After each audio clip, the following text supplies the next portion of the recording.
परेशानी है और ये मानसिक रोग है। ये आपको डिप्रेशन की ओर धकेल देता है।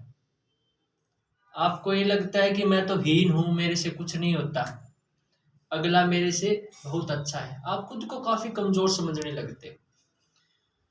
तो मैं इससे संबंधित मैं आपको एक कहानी सुनाना चाहता हूँ। वो कहानी को सुनकर आपको बहुत फ़ायदा मिले, मैं उम्मीद करता हूँ। एक शेरनी होती है, वो एक पहाड़ी से दूसरी पहाड़ी पर छलांग लगा रही थी। उसके पंजे में उसका छोटा बच्चा भी था। तो बच्चा के पंजे से छूटकर एक भेड़ों झुंड में जा गिरा और उन भेड़ों ने उस बच्चे का पालन पोषण किया। वो बच्चा भी धीरे धीरे बड़ा होने लगा और भेड़ों जैसे ही करने लगा। वो वैसे ही लगा, घास खाने लगा, गंदी चीजें खाने लगा और वैसे ही चलने लगा। वो खुद को भेड़ ही मानने लगा कि मैं तो भेड़ हूँ। एक बार उस झुंड के ऊपर एक शेर ने आक्रमण किया।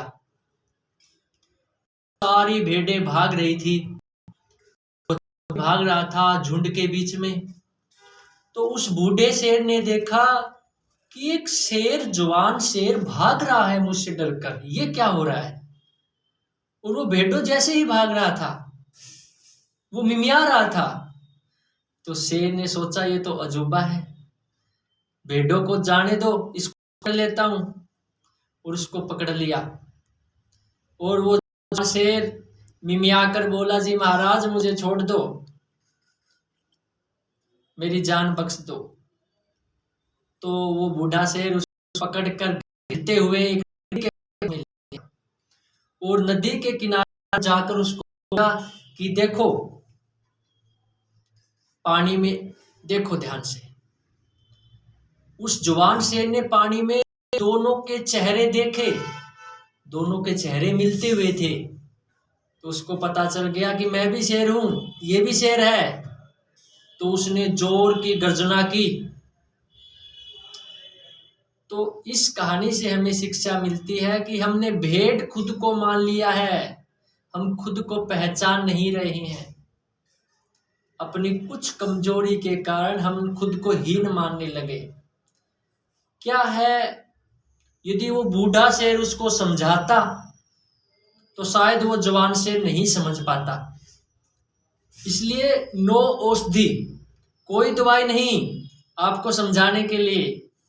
आपको अपना वास्तविक चेहरा मैं दिखाना चाहता हूं कि आप वास्तव में क्या हो। आप सिर्फ हकलाने वाले पेशेंट नहीं हो। यदि आप खुद को पहचान लो तो आपके अंदर बहुत हिम्मत है। साथियों, मैं तो आपसे कहना चाहूंगा कि आप खुलकर बोलिए, डरिए मत आप किसी से। आप अपनी जिंदगी जी रहे हो, अगला अपनी जिंदगी जी रहा है। आप शेर की तरह बोलिए, कोई दिक्कत नहीं। यदि हकलाते हैं, तुतलाते हैं, कम से कम वो आपका मानसिक रोग तो नहीं बनेगा, वो एक आदत तो आपके लिए होगी ना।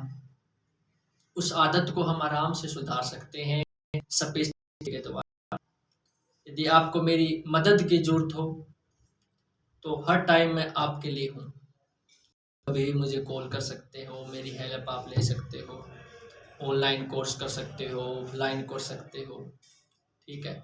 आज के टाइम पे दवाइयों का चलन भी आ रहा है। मैं तो हैरान हूँ कि हकलाना एक आदत है, क्या कोई दवाई किसी आदत को छुटा सकती है? पॉसिबल ही नहीं है। यदि किसी का दवाई में ही विश्वास है, मैं तो कहूँगा कि आप दवाई खा, और दवाई खाकर आप जाओ। जितना भी दवाई का चाहो आप मेरे से ले लेना। ये तो मैं यही समझाना चाहता हूँ, इस चीज़ की कोई दवाई नहीं होती, कोई आदत कोई दवाई नहीं छुटा सकती। वो अपने को लगातार प्रैक्टिस से ही वो आदत को अपने को छुटाना है। तुतलाना हो चाहे हकलाना हो, एक आदत है, ये कोई बीमारी नहीं है। जैसे आप अकेले में होते हो तो वहाँ आप सही बोलते हो, मान के चलो, लेकिन आप जब किसी इंसान के आगे बोलने जाते हो तो आपके मन के अंदर भय आ जाता है, घबराहट के कारण डर महसूस होता है, तो आप बोल नहीं पाते और आप खुद को बहुत ही कमजोर मानने लगे। ये कहानी आप लोगों के लिए है साथियों। नमस्कार।